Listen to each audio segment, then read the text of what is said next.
بسم اللہ الرحمن الرحیم ایاک نعبد و ایاک نستعین۔ میرے پاکستانیوں، سب سے پہلے تو یوب کے اندر جو ہمارے فوجی شہید ہوئے اور جو زخمی ہوئے، میں ساری قوم کی طرف سے ان کے خاندانوں کو، ان کے بہن بھائی، رشتہ دار، بیوی، بچے، ماں باپ، ہم سب ساری قوم کی طرف سے آپ کے لیے دعا کرتے ہیں کہ اللہ آپ کو صبر دے اور آپ کو طاقت دے یہ مشکل وقت کا سامنا کرنے کے لیے۔ اور میں یہ بھی مجھے جب میں سنتا ہوں کہ کرم میں بھی کچھ انتشار ہے اور ہمارے پختونخوا میں خاص طور پہ پولیس کے اندر کافی اس سال کافی شہادتیں ہوئی ہیں، تو میں صرف آج ایک بات کہنا چاہتا ہوں کہ میں نے جنرل باجوہ کو جب افغانستان کے اندر پتہ تھا کہ امریکی وہاں سے نکلنے لگے ہیں، تو میں تب سے ان کو کہہ رہا تھا کہ مجھے خوف ہے پاکستان کی سیکیورٹی کا ایشو، کہ اگر وہاں سول وار ہوگی افغانستان میں تو اس کا سارا فال آؤٹ پاکستان میں آئے گا۔ میں اپنی کیبنٹ کو بتاتا رہا، ساری میری کیبنٹ گواہ ہے کہ میں ان سب کو کہتا تھا کہ جو 21 اور 22 کی سردیاں وہ ہمارے لیے بہت اہم، کرٹیکل ہیں، مشکل ہیں، سب کو میں بتاتا تھا۔ اور میں نے جب جنرل فیض کی بات کی اور جنرل باجوہ کو میں نے سمجھایا کہ صرف جنرل فیض کو سردیوں تک اس لیے رکھنا چاہتا ہوں کہ وہ 5 سال سے وہ سیکیورٹی چیف ہیں، انٹیلیجنس کے چیف تھے پاکستان میں، ان کے رابطے تھے افغانستان کے طالبان سے بھی، دوسری حکومت سے بھی، اور ان کا ہونا اس وقت بڑا ضروری تھا جب یہ چینج اوور ہو رہا ہو۔ تو میں نے کبھی بھی یہ نہیں سوچا تھا کہ آرمی چیف جنرل فیض کو میں نے بنانا ہے، کیونکہ مجھے تو پتہ ہی نہیں تھا باقی کون تھے جو رننگ میں تھے۔ لیکن یہ جنرل باجوہ نے اپنی ان کو لوگوں کو بتایا ہوا تھا کہ عمران خان نے فیصلہ کیا ہوا ہے، ان کو میرے خلاف کیا۔ اور جو اصل ایشو تھا کہ جب یہ چینج اوور ہو رہا تھا افغانستان میں، تو یہ بڑا امپورٹنٹ تھا کہ اس وقت جو ایکسپیرینسڈ سیکیورٹی چیف تھا وہ ڈیل کرتا، کیونکہ اگر ہم نے، اور میں میری کیبنٹ گواہ اس کی، میں بار بار کہتا گیا کہ اگر ہم نے یہ صحیح طرح ٹرانزیشن ہم نے نہ کی تو پاکستان کو مسئلے مسائل آئیں گے۔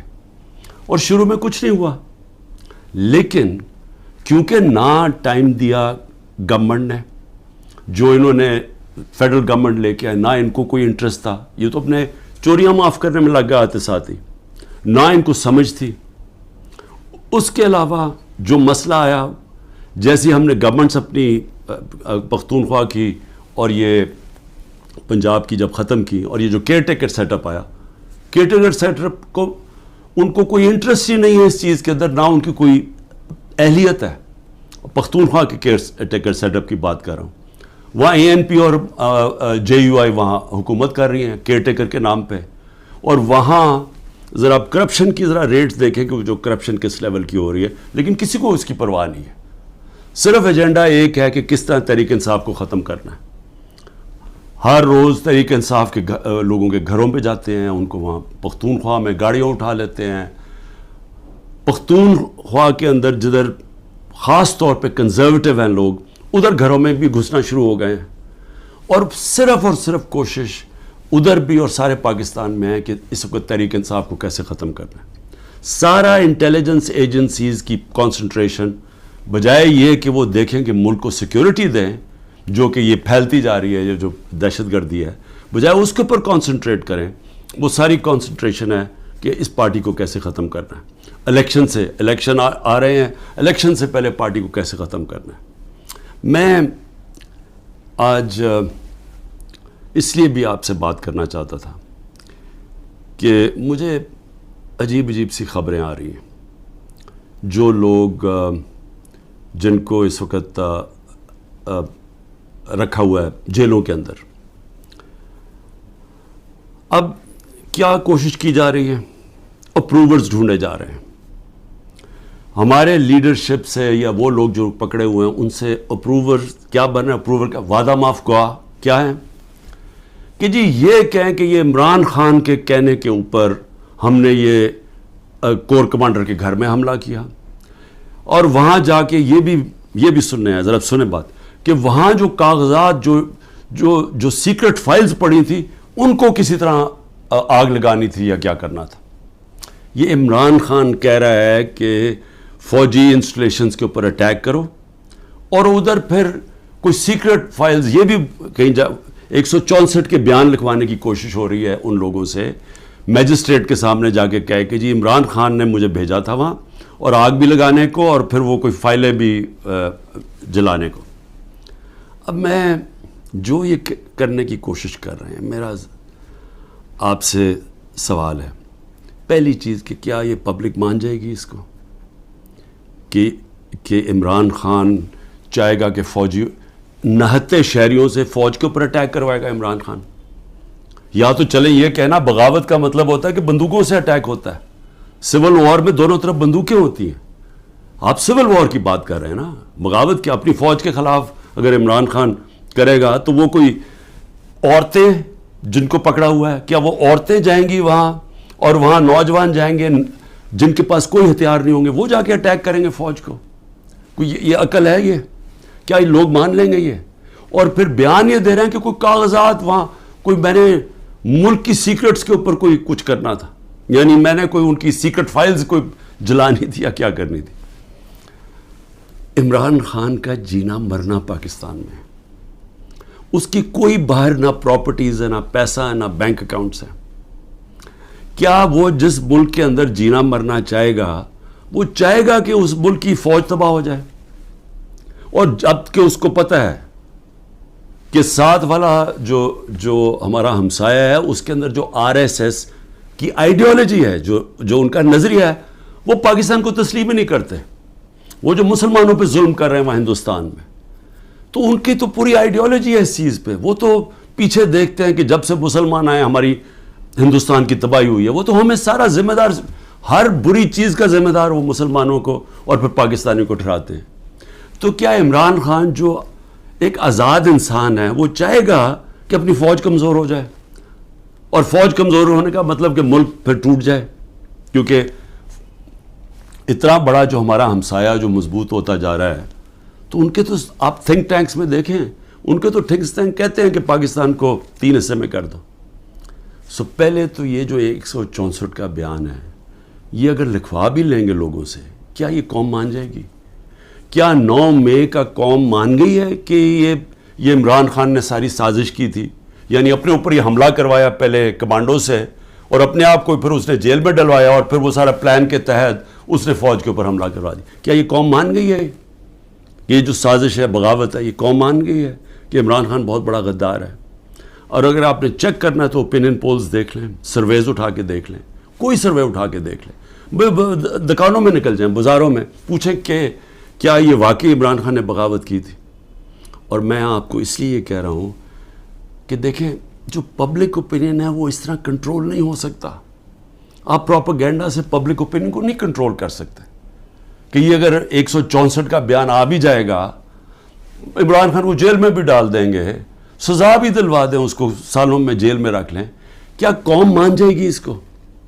کیا دنیا مان جائے گی؟ کیا جو بیرون ملک پاکستانی ہمارا سب سے بڑا اثاثہ بیٹھا ہوا ہے، 1 کروڑ پاکستانی باہر بیٹھا ہوا ہے، جن کی دولت سارے 25 کروڑ پاکستانیوں سے زیادہ ہے، اور وہی پھر سے میں کہتا ہوں، جب انشاءاللہ اس ملک کو ہم اٹھائیں گے ایک دن، تو وہ ان کی انویسٹمنٹ آئے گی جو بچائے گی شروع میں پاکستان کو، اور پھر دنیا سے انویسٹمنٹ آئے گی۔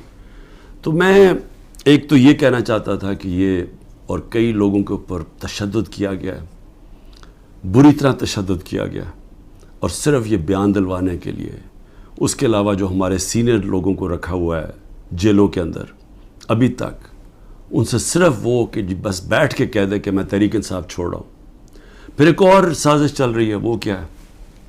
سازش یہ ہے جی کہ ہمارے اندر لوگ چھوڑے ہوئے ہیں، ہماری اپنی پارٹی کے، اور وہ جو جن کو انہوں نے توڑ لیا، جن کو انہوں نے کہلوا دیا کہ جی اب تو عمران خان کے اوپر کانٹا ڈال گیا، اس نے تو آنا نہیں ہے، تو وہی لوگ جا کے ہمارے لوگوں کو، جو ہمارے ٹکٹ ہولڈرز ہیں پنجاب میں، یا جو ہمارے ایکس ایم پیز ہیں، ان کو جا کے کہہ رہے ہیں کہ جی اب عمران خان نے تو آنا نہیں ہے. اس کے اوپر تو فیصلہ ہو گیا کہ اس کے اوپر تو ہم نے کانٹا ڈال دیا، تو اس نے آنا نہیں ہے، پارٹی بھی ختم ہو جائے گی اب. تو اس لیے بہتر یہ ہے کہ آپ ایک اور کسی، یا یہ جو پی ڈی ایم کی پارٹیز میں چلے جائیں، یا جو بھی ہم نے نئی کوئی پارٹی بنائی اس کے ساتھ چلے جائیں. یہ ایک پروپیگنڈا چل رہا ہے ہمارے لوگوں کو. لیکن میں آج سوال پوچھتا ہوں کہ کیوں نہیں پارٹی ٹوٹ رہی؟ کیوں نہیں وہ لوگ جن کے گھروں پہ حملے ہو رہے ہیں، ان کے بیوی بچوں کے اوپر حملے، ان کو بھی نہیں بخش رہے، ان کے بہنیں، ان کے رشتہ دار، ان کے بزنسز، ان کو نہیں بخشا جا رہا؟ وہ ہو رہا ہے پاکستان میں جو میں کبھی بھی نہیں سوچتا تھا کہ ہماری ملک میں ہو سکتا ہے. نہ کوئی ہماری روایتوں کی کوئی فکر کرتا ہے، نہ جو ہمارا دین جو نبی صلی اللہ علیہ وسلم کی سنت تھی، حکم دیتے تھے کہ جنگ پہ جاؤ تو عورتیں بچے بوڑھوں کو، آپ نے دشمنوں کے عورتیں بچے بوڑھوں کو ہاتھ نہیں لگانا. یہاں نہ بوڑھے دیکھے جاتے ہیں، ماں باپ نہ دیکھے جاتے ہیں، نہ بچے دیکھے جاتے ہیں، نہ عورتیں.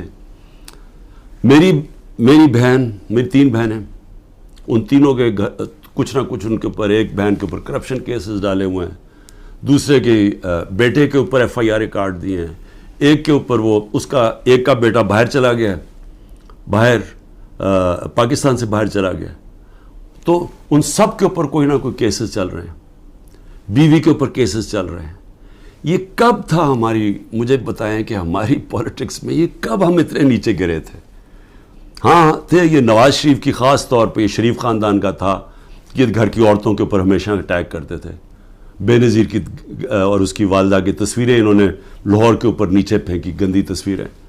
انہوں نے وہ جو ویڈیو ٹیپس، مریم ماہر ہے ٹیپس کے اوپر، وہ ٹیپس بنا لیتے ہیں، بلیک میل کرتے ہیں. یہ تو تھا ان کی روایت پرانی. لیکن یہ ہماری اس قوم کے اندر، ہمارے کبھی بھی ویلیو سسٹم میں اس طرح ہم کبھی بھی نہیں گرے تھے. اس کے علاوہ لوگوں کو اغوا کیا ہوا ہے. اور میں یہ ذرا بتا دوں کہ ہمارا اظہر ماشوانی، ہمارے سوشل میڈیا کا، اس کا بھائی کو 2 مہینے سے اٹھایا ہوا ہے. ہمارا جو علی اوان ہے، ہمارے اسلام آباد سے جو MN ہے، ان کے بھائی کو، وہ ایک پروفیشنل ہے، اس کا تعلق ہی کوئی پارٹی سے نہیں ہے، اس کو اغوا کر کے لے گئے. شہزاد اکبر جو انگلینڈ گیا ہوا ہے، اس کے بھائی جو کہ نارمل نہیں ہے، اب نارمل ہے اس کا بھائی، اس کو اٹھا کے لے گئے، وہ غائب کیا ہوا ہے. یہ سب غائب کیے ہوئے ہیں. جب عدالت میں جاتے کہتی تھی پیش کرو، پولیس کہتی جو ہمیں پتہ ہی نہیں کدھر گئے. اعظم خان جو میرے پرنسپل سیکرٹری تھے، ان کو اٹھا کے غائب کر دیا ہے. اور کوشش کیا ہو رہی ہے اس کو اپروور بنانے کی، جی عمران خان کے خلاف کوئی سٹیٹمنٹ دیں کہیں نہ. تو شہزاد اکبر جو انگلینڈ میں بیٹھا، اس کو میسیجز آ رہی ہیں، ہم سب کچھ چھوڑ دیں گے اگر تم عمران خان کے خلاف اپروور بن جاؤ کہ اس کے خلاف کوئی سٹیٹمنٹ دے دو. اور عمران ریاض، اب اس کا کیا تعلق تھا 9 مئی کے ساتھ؟ وہ غائب کیا ہوا ہے. اس کو بھی عدالت کہہ رہی ہے اس کو بلاؤ، وہ بھی نہیں آ رہا. یعنی کب پاکستان میں ایسے ہوا تھا؟ کون سے ایک ملک جو کہتا ہے، ابھی بھی ہم کہتے ہیں ہم جمہوریت ہیں، کس ملک کے اندر اس طرح کی نہ عدالتوں کی سنی جاتی ہے، نہ لوگوں کے فنڈامنٹل رائٹس کی کسی کو کوئی پرواہ ہے؟ جو مرضی طاقتور جو فیصلہ کرتا ہے، وہ سمجھتا ہے وہ کرنا چاہے وہ کر سکتا ہے. تو میرا سوال یہ ہے کہ جو بھی طاقت میں بیٹھے ہوئے ہیں، جو یہ سب کچھ کروا رہے ہیں، میں آپ سے ایک سوال پوچھتا ہوں کہ کبھی آپ نے سوچا ہے کہ اتنا زیادہ کسی کے ایک پارٹی کے اوپر آپ زور لگائیں اور ظلم کریں اور وہ پھر پارٹی نہ ٹوٹے؟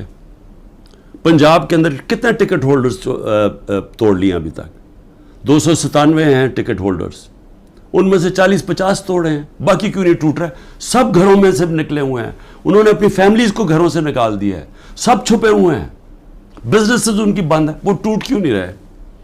سوال پوچھا ہے اپنے آپ سے کہ اتنا ہی زور لگایا، ابھی پختونخوا کے اندر پوری کوشش ہو رہی ہے، کیوں نہیں ٹوٹ رہے؟ وہ اس لیے نہیں ٹوٹ رہے. اور میں بڑے ادب سے اپنے پاور بروکرز کو کہنا چاہتا ہوں کہ بڑا غور سے میری بات سنیں. میں 27 سال سے پولیٹکس میں ہوں، 0 سے پارٹی شروع کی. کوئی میری پولیٹیکل بیک گراؤنڈ نہیں تھی، میرے کوئی والد یا میرے وہ نانا دادا کوئی پولیٹکس میں نہیں تھے. میں نے زیرو سے شروع کیا اور آہستہ آہستہ پبلک کو اپنے ساتھ جوڑا، جو بڑی دیر لگی، اور آہستہ آہستہ آہستہ آہستہ پارٹی بنائی. کسی نے اس طرح کی پارٹی نہیں بنائی. ذوالفقار علی بھٹو پہلے 8 سال ایک ملٹری ڈکٹیٹر کے منسٹر رہے تھے، اور پھر رائٹ لیفٹ کی سیاست کی ساری پولیٹکس ختم کر دی تھی. ایوب خان نے ایبڈو لگا دیا تھا، سارے پولیٹیکل پارٹیز بین کر دیا تھا. اس کے اندر ذوالفقار علی بھٹو نے پھر پیپلز پارٹی بنائی، اور ان کو بھی 4 سال لگے اور وہ پھر پاور میں آ گئے. اور اس کے علاوہ باقی کسی کا باپ پارٹی تھا، کسی کا دادا تھا، کسی کا نانا تھا. ایک نواز شریف نے وہ کس طرح پارٹی بنائی. جنرل ضیاء نے فیصلہ کیا، جنرل جیلانی نے ریکویسٹ کی کہ جی یہ بڑا اچھا بچہ ہے، اس کو لے آئیں. والد صاحب نے کہا کہ جی اور کسی کام کا نہیں تو چلو اس کو پالیٹکس میں ڈال دو. وہ پالیٹکس میں آ گیا. اس کو مینوفیکچر کیا گیا. جی ایچ کیو کے اندر نواز شریف مینوفیکچر ہوا. ایک ٹیسٹ ٹیوب بیبی پیدا کی گئی پالیٹکس میں. وہ اس طرح پالیٹکس میں آیا تھا. تو تجربہ، میں صرف یہ کہہ رہا ہوں کہ جس آدمی نے زیرو سے پارٹی شروع کر کے 2 پارٹی سسٹم بریک کر کے آج اللہ کا کرم ہے سب سے بڑی پارٹی ہے پاکستان میں، تو کم از کم میرے ویوز ہی سن لیں. کیونکہ یہ جو بھی آپ حربے استعمال کر رہے ہیں یہ آپ کامیاب نہیں ہونے لگے. یہ آپ ملک کی تباہی کریں گے لیکن آپ کامیاب نہیں ہوں گے. کیونکہ دیکھیں، جب ایک آئیڈیا، اور یہ پالیٹکس یہ 90 کی دہائی کی پالیٹکس نہیں ہے. 90 کی دہائی میں پالیٹکس کیا تھا؟ الیکٹیبلز تھے. اسٹیبلشمنٹ انہوں نے ایک طرف ایک پارٹی کا ساتھ دیتی تھی، الیکٹیبلز تھوڑے ادھر چلے جاتے تو پارٹی جیت جاتی تھی. یہ تھی 90 کی دہائی کی پالیٹکس. اور پھر یہی آگے جب جنرل مشرف نے کیا کیا، پہلے 2/3 اکثریت والی نون لیگ، ان کو کوئی تشدد نہیں کیا گیا. ان کو کسی صوبے دار کا بھی ٹیلی فون آتا تھا نا تو وہ سیدھا کاف لیگ پہ چلے جاتے تھے. کوئی مشکل نہیں تھی، کوئی بزنسز نہیں بند ہوئی، کوئی جیلوں میں نہیں ڈالا. ساری کی ساری نون لیگ کاف لیگ پہ چلی گئی. اور اگر وہ جو باقی، میں پھر سے کہتا ہوں، جو بچے ہوئے تھے نون لیگ والے، اگر ان کے اوپر 5% بھی وہ تشدد کرتے جو ہمارے پہ ہو رہا ہے، انہوں نے بھی کاف لیگ پہ چلے جانا تھا. تو وہ پالیٹکس، وہ زمانہ چلا گیا ہے. یہ اب پالیٹکس ہے 1970 کی پالیٹکس. یہ آ گئی ہے نظریے کی پالیٹکس. 1970 کے بعد پاکستان میں نظریہ ختم کیا گیا تھا. جنرل ضیاء الحق نے نان پارٹی بیس الیکشن کروا کے نظریہ ختم کر دیا تھا. وہ جو 1970 کے اندر جو نظریاتی پالیٹکس تھی، اس نے سارے پرانے پولیٹیکل ہاؤسز کو اڑا دیا. ویسٹ پاکستان میں ذوالفقار علی بھٹو نے، اور ایسٹ پاکستان میں مجیب الرحمان نے. صرف نظریہ جیتا تھا. یہ آ گئی ہے نظریاتی پالیٹکس. یہ جو ہمارے لوگ ہیں وہ اتنی مشکلات کے بغیر کیوں نہیں چھوڑ رہے؟ کہ ان کو پتہ ہے کہ جب وہ چھوڑیں گے ان کی پالیٹکس ختم ہو جائے گی. ان کو پتہ ہے کہ ووٹر جو نیچے بیٹھا ہوا ہے، وہ ووٹر کہہ رہا ہے کہ اگر آپ نے تحریک انصاف کے ٹکٹ کے اوپر نہ لڑے ہم آپ کو ووٹ نہیں دیں گے. وہ لوگ کہہ رہے ہیں جن کے اپنے ووٹ بینکس ہیں، ان کا اپنا ووٹ بینک کہہ رہا ہے کہ آپ کو صرف ہم تب جتائیں گے جب آپ تحریک انصاف پہ کھڑے ہوں گے. تو قوم کے دل تو اللہ کے ہاتھ میں ہے. اللہ جب لوگوں کے دل بدل دیتا ہے تو انگریزی میں پھر فریز آ جاتا ہے کہ an idea whose time has come. No number of armies can destroy an idea whose time has come. جتنی مرضی فوجیں ہوں، وہ جب ایک نظریے کا وقت جو اللہ ڈالتا ہے دلوں میں، جب وہ آ جاتا ہے آپ کچھ نہیں کر سکتے. آپ جو بھی کریں گے وہ بیک فائر کرے گا. 14 مہینے سے کوشش کیا جا رہا ہے کہ نظریہ کو ختم کرنے کا، اور 14 مہینے سے کوئی سروے کروا لیں، آپ کو بار بار ایک ہی رزلٹ آئے گا کہ لوگ اور زیادہ تحریک انصاف کے ساتھ آ گئے. اس لیے میری ریکویسٹ یہ ہے کہ یہ پولیٹیکل انجینئر سے ملک کو تباہ کر رہے ہیں. اس وقت ضرورت ملک کو پولیٹیکل سٹیبلٹی کی ہے. پولیٹیکل انجینئرنگ کے جی سارے بندر بانٹ کر دو، یہ چھوٹے چھوٹوں کو کسی کو یہ دے دو اور سیٹیں بانٹ دو پارٹیز کے بیچ میں تھوڑی تھوڑی، اور اپنے بھی لوگوں کو، اور پھر الیکشن کمیشن کے ساتھ دھاندلی کر کے جتا دو. یہ ملک کو ڈی سٹیبلائز کرے گا، یہ سٹیبلٹی نہیں لے کے آئے گا. اس میں بجائے سیاسی استحکام آنے پہ، جس کی وجہ سے معاشی طور پہ استحکام آئے گا، یہ الٹا ہو جائے گا. اس سے ملک تباہی کی طرف جا رہا ہے. اور میں وہ پاکستانی ہوں، پھر سے میں ریپیٹ کرتا ہوں، میں نے یہ ملک چھوڑ کے نہیں جانا. میں نے اس ملک کے ساتھ یا اوپر جاؤں گا یا نیچے جاؤں گا. میں وہ پاکستانی آپ کو ایک ملک کی خاطر کہہ رہا ہوں کہ یہ راستہ نہ پکڑیں جس طرف ہم جا رہے ہیں. یہ ظلم نہ کریں. اس کا کوئی فائدہ نہیں ہونے لگا سوائے ملک کو نقصان ہونے لگا. اور یہ اگر خیال ہے اب تک آپ کا کہ میں اس پریشر میں آ جاؤں گا، یہ جو 180 کیسز ہیں، 200 کر دیں کیسز، جیل میں ڈال دیں، ڈسکوالیفائی کر دیں، اس سے مجھے کوئی فرق نہیں پڑے گا. کیونکہ میں نے تو جو بھی ہوگا میں تو اپنے نظریے کے ساتھ کھڑا ہوں. لیکن یہ انجینئرنگ سے ملک کو وہ نقصان ہوگا جو ہماری معیشت کوئی بھی نہیں سنبھال سکے گا، اور وہ سب کے ہاتھ سے نکل جائے گی. تو ابھی بھی میں آخر میں یہ کہنا چاہتا ہوں کہ اگر یہ کہا جا رہا ہے جی کہ لیول پلینگ فیلڈ تب ہوگی جب نواز شریف آ جائے گا، تو ساروں کی تو کرپشن کیسز ختم کر دیے ہیں، تو رہ کیا گیا اب؟ تو اس کو بلا لیں واپس. وہ کیوں نہیں آ رہا پاکستان؟ چوری کر کے جیل کی سزا، جیل کی 10 سال کی سزا ملی ہوئی ہے، وہ اپنی کہتا ہے جی میری طبیعت نہیں ٹھیک، میں نے مر جانا ہے اگر مجھے برطانیہ نہ بھیجا. اس کو باہر بھیج دیا. یہ پرائم منسٹر نے عدالت میں ایفیڈیوٹ دیا اور ابھی تک کوئی ایکشن نہیں لیا. اور وہ وہاں بیٹھا ہوا اور وہاں جا کے پالیٹکس کر رہا ہے اور آرام سے زندگی انجوائے کر رہا ہے. انتظار کر رہا ہے کہ جب تک عمران خان جیل میں نہیں جاتا، پی ٹی آئی ختم نہیں ہوتی، وہ آتا نہیں. میں کہتا ہوں اس کو واپس بلا لیں، کیونکہ معاف تو ساروں کو کر ہی دیا ہے، اب تو کوئی کرپشن ایشو ہی نہیں گیا. اور میں صرف یہ کہتا ہوں کہ صرف یہ میرا ایک چیلنج ہے کہ جس حلقے سے بھی وہ کھڑا ہوگا میں اس حلقے سے کھڑا ہوتا ہوں.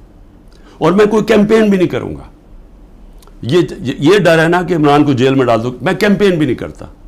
لیکن میں آج آپ کو پاکستان کی عوام کی فیلنگ بتا رہا ہوں کہ یہ ملک بدل چکا ہے.